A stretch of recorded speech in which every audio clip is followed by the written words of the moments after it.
Dr. Prab Gymnadis, and I have to be honest with you, I used to wake up every morning feeling tired, foggy, and hungry again just an hour after breakfast. My doctor told me my blood sugar was fine and perfectly normal, but deep down I knew something was seriously off. My body was fighting me.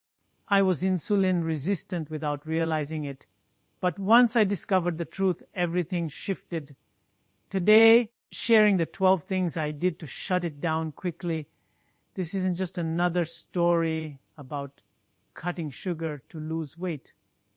I'm going to show you the small, overlooked changes that made the biggest difference, the ones most people skip. If you've ever felt constant fatigue, brain fog, what we should be eating, or the frustrating feeling of doing everything right but still feeling stuck, let me know in the comments where you're watching from. Make sure to hit the like and subscribe buttons because you're definitely going to want to hear what happens next. Welcome to the channel! Before we dive into the specific habits that transform my health, it's crucial to understand the enemy we're facing, insulin resistance. That term sounds complicated, but the concept behind it is actually surprisingly simple.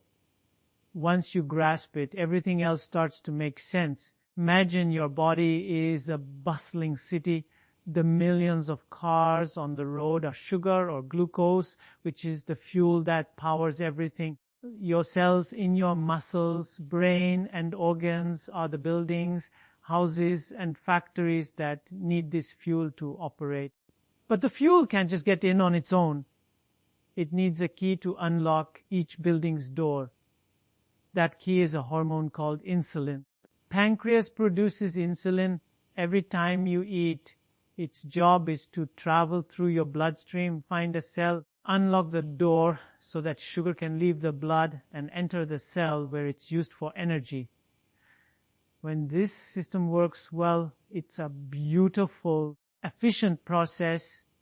Your blood sugar stays balanced, your cells are fed, and you have steady energy. But what happens when we overwhelm the system? What happens when we constantly flood the city with far more fuel than it needs? Think about it. A diet full of refined foods, sugary drinks, constant snacking is one example. It's like a never-ending rush hour. The pancreas has to work overtime, pumping out more and more insulin to try to clear the traffic jam of sugar in your blood. Over time, the locks on the cell doors start to wear out. They become less sensitive. They begin to ignore the knock of the insulin key. This is insulin resistance. Your cells are literally resisting the insulin signal. Now, your body faces a huge problem. The sugar remains stuck in the bloodstream. The cells starve for energy. So, what does your body do? It does the only thing it knows how to do. It screams at the pancreas to produce more insulin. It's like shouting louder and louder at someone who isn't listening. In the early stages, this can work. The sheer volume of insulin can eventually force the doors open and get the sugar into the cells. This is the silent phase, the dangerous, hidden stage of insulin resistance. During this time, if you go to the doctor for a standard checkup, your blood sugar might come back completely normal. You might feel tired. You might be gaining weight around your belly. You might crave sweets like crazy, but your lab results look fine. That's because your body is fighting a losing battle behind the scenes. Your insulin levels are dangerously high, working 10 times harder just to keep your blood sugar in the normal range. However, this high level of insulin is a problem in itself. It's a fat storage hormone.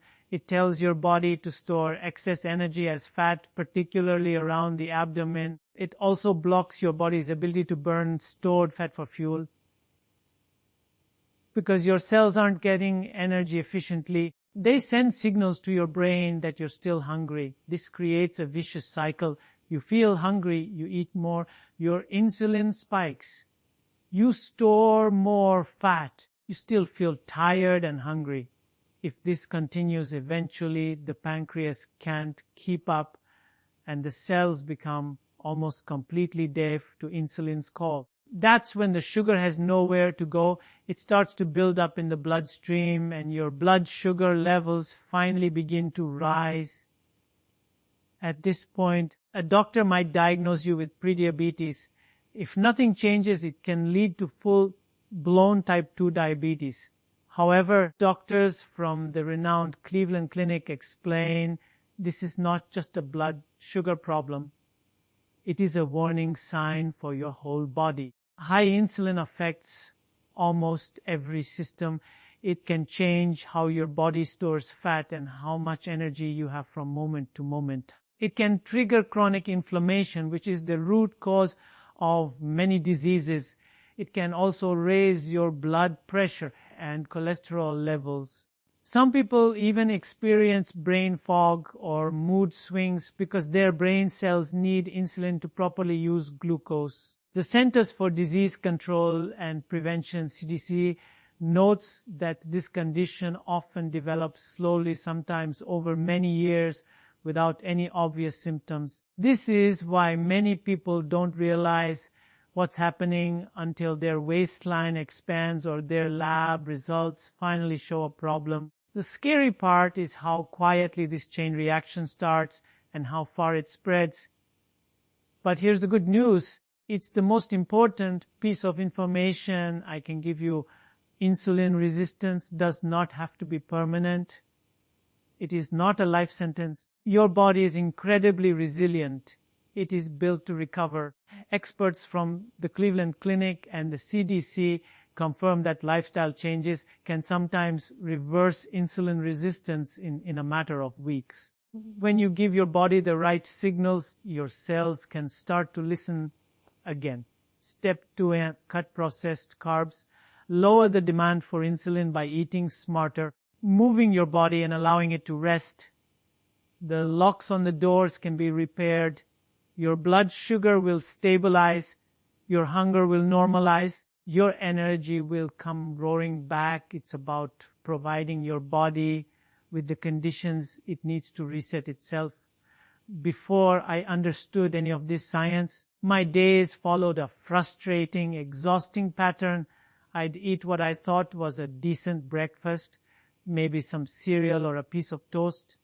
But within an hour, I'd feel a heavy, sleepy sensation wash over me. Strangely, I'd be hungry again. My energy would crash so quickly that I needed a cup of coffee just to stay alert at my desk. Then like clockwork, that foggy feeling would return every single afternoon. My thinking would slow, my motivation would disappear. Powerful urge to grab something sweet would take over. A cookie, a candy bar, anything for a quick burst of energy. I kept telling myself it was just stress from work or that I wasn't sleeping enough. But deep down, I knew something was wrong. My cravings felt like they were controlling me, not the other way around. No matter how much I tried to cut calories or eat healthily, my weight wouldn't budge. Even worse, the fat seemed to gather exclusively around my belly. It was the kind of stubborn fat that never goes away. No matter how many crunches you do, the turning point came when I finally got some lab tests done. Step 3, the power of daily movement. They confirmed what my body had been trying to tell me for years. My fasting insulin levels were extremely high, much higher than they should be. My doctor looked at me and warned that I was on a direct path to prediabetes. That hit me hard. I wasn't hugely overweight. I thought I ate healthy most of the time. I exercised occasionally, but the numbers on that piece of paper didn't lie. My body was resisting insulin. That resistance was slowly and silently breaking down my system. It explained everything: the constant hunger, the lack of focus, stubborn fat that refused to leave. I remember sitting there, my mind racing. I thought there had to be a quick fix, maybe a supplement or a single superfood that could reset everything. But mindset, that search for a magic bullet, was the very problem that got me there in the first place. I had spent years looking for shortcuts. I tried detox teas. I tried fasting for a few days here and there. I tried cutting out all carbs for a week, but I fell right back into my old habits. Nothing ever worked long term because insulin resistance doesn't develop overnight.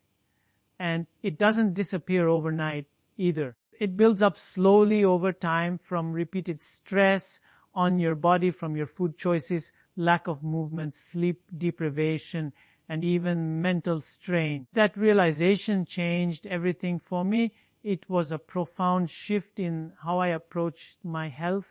I understood that I couldn't fix this with one quick fix or trendy diet. I had to rebuild how my body handled energy from the ground up. That meant rethinking everything, not just what I ate, but also when I ate, how I moved, how I slept, and how I handled stress. I started looking at every single part of my